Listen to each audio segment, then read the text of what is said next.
ဘောလုံးသမားတွေအသင်းအသင်းနဲ့စာချုပ်ချုပ်ကြတဲ့အခါမှာကစားသမားဘက်ကလိုချင်တဲ့အချက်လက်တွေကိုထည့်သွင်းကြသလို club ဘက်ကလည်းကစားသမားစီကတောင်းဆိုခြင်းတဲ့အချက်လက်တွေကိုထည့်သွင်းချုပ်ဆိုလေးရှိကြပါတယ်။ Soccer History ကအခုဖော်ပြပေးမှာကတော့ကမ္ဘာအထူးဆန်းဆုံးစာချုပ်ပါသဘောတူညီမှုတွေအကြောင်းပဲဖြစ်ပါတယ်။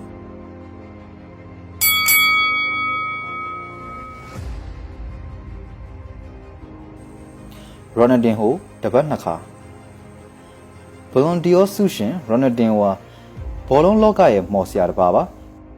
ဖလာမင်ဂိုအသင်းကို Ronaldinho ပြောင်းရွှေ့စဉ်ကစာချုပ်မှာထူးဆန်းတဲ့အချက်တစ်ချက်ကိုထည့်သွင်းခဲ့ပါတယ်အဲ့ဒါကတော့ Night Club ကိုတပတ်နှစ်ကြိမ်ပဲတွားရမယ်ဆိုတဲ့အချက်ပါRonaldinho က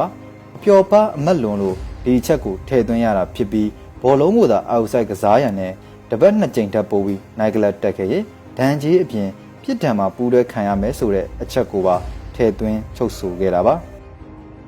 ဘောလုံးစွမ်းရည်ကောင်းသလောက်ပြဿနာများတဲ့သူမို့အခုလိုထူးဆန်းတဲ့အချက်တစ်ချက်ကိုစာချုပ်မှာထည့်သွင်းခဲ့ရတာပဲဖြစ်ပါတယ်Luis Suarez မကိုက်ရဥရုဂွေသားရဲ့ဘာစီလိုနာအသင်းပြောင်းရွှေ့စဉ်မှာထည့်သွင်းခဲ့တဲ့အချက်တစ်ချက်ဖြစ်ပါတယ်ဒါကတော့မကိုက်ရဆိုတဲ့အချက်ပဲဖြစ်ပါတယ်ကြားရရင်တော့ထူးဆန်းနေပါလိမ့်မယ်Suarezအကြောင်းသိသူကတော့မထူးဆန်းပါဘူးလီဗာပူးမှာကစားစဉ်ကချယ်ဆီနောက်ခံလူ Ivanovic ကိုကိုက်ခဲ့ဘူးသလိုဖြစ်နေတာကြောင့်ဒီအချက်ကိုဘာစီလိုနာကထည့်သွင်းခဲ့တာပါအခုတော့ Suarez တယောက်ဒီလိုလုပ်တယ်လို့မကြားမိတော့ပါဘူးRoberto Firmino မပြောင်းရလီဗာပူးကနေ Suarez ထွက်ခွာသွားကနေတော့ကပေါင်တန်း40အထက်ပေးမှရောင်းချမယ်လို့လီဗာပူးကကြေညာခဲ့ပါတယ်။အာဆင်နယ်နီးပြဟောင်းဝင်းကအဲ့ဒီချိန်မှာပေါင်တန်း40ကိုတပေါင်တိုးပေးက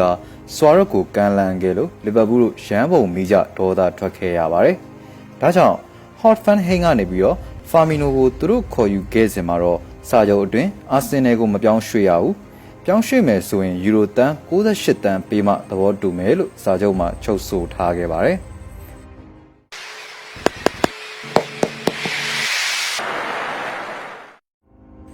နေမှာစိုက်ပေးရန်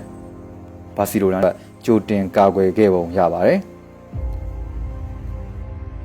မလိုက်ဘူးဒီ Arsenal Legend Player ရဲ့ nickname က Non Flying Dutchman မပြန်တန်းတဲ့ Dutch လူမျိုးလို့နာမည်ပြောင်းပေးထားပါတယ်အကြောင်းကတော့လေရင်နဲ့ပြန်တန်းရမှာကြောက်တဲ့အတွက်ပါဒီလိုလေရင်ကြောက်တဲ့အတွက် Arsenal အသင်းကလန်ခီသွားလာရေးအတွက်ယထာကားနဲ့တခြား transportation တွေကိုအသုံးပြုရတဲ့အတွက်ယူရို3သိန်းလောက်ကုန်ကျခဲ့ရပါတယ်။ရှားလက်အနေနဲ့ဥရောပပွဲစဉ်အချို့ကိုပါလွဲချော်ခဲ့ရပါတယ်။နောက်ပိုင်းမှာတော့သူ့ရဲ့ကိုယ်တိုင်ရေးအထုပ်ပတ်တီမှာတော့လေရင်နဲ့ပြန်တန်းရမှာကြောက်တဲ့စေယောဂကဘာဂန်ဟာ1994ကမ္ဘာဖလားပြိုင်ပွဲအတွက်အမေရိကန်ကိုဟော့ကလန်အသင်းနဲ့တွားခဲ့စဉ်မှာလန်ခီမှာလေရင်အင်ဂျင်ချိုရင်းခဲ့မှုနဲ့ရင်ဆိုင်ခဲ့ရပါတယ်။အဲ့ဒီကလေးကသူဟာလေရင်စီးရမှာကြောက်ရွံ့တဲ့စိတ်ဖြစ်ပေါ်နေခဲ့တာပါ။ဒါကြောင့်အာဆင်နယ်မှာကစားစဉ်ကလေရင်နဲ့တွားရမယ့်ခီးစဉ်တွေကိုတီးခြားအစီအစဉ်နဲ့သာလိုက်ပါနေခဲ့တာဖြစ်ပါတယ်။ဟုတ်ကဲ့ပါအခုတင်ဆက်ပေးခဲ့တာကတော့ကမ္ဘာအထူးဆန်းဆုံးစာချုပ်ပါသဘောတူညီချက်များအကြောင်းပဲဖြစ်ပါတယ်။အခုလိုအားကစားသတင်းတွေကိုအမြဲတင်ဆက်ပေးမှာဖြစ်လို့ like and share လေးလုပ်ပေးကြပါခင်ဗျာ။ကြည့်ရှုပေးခဲ့တဲ့ပရိသတ်အားလုံးကိုကျေးဇူးအထူးတင်ရှိပါရခင်ဗျာ။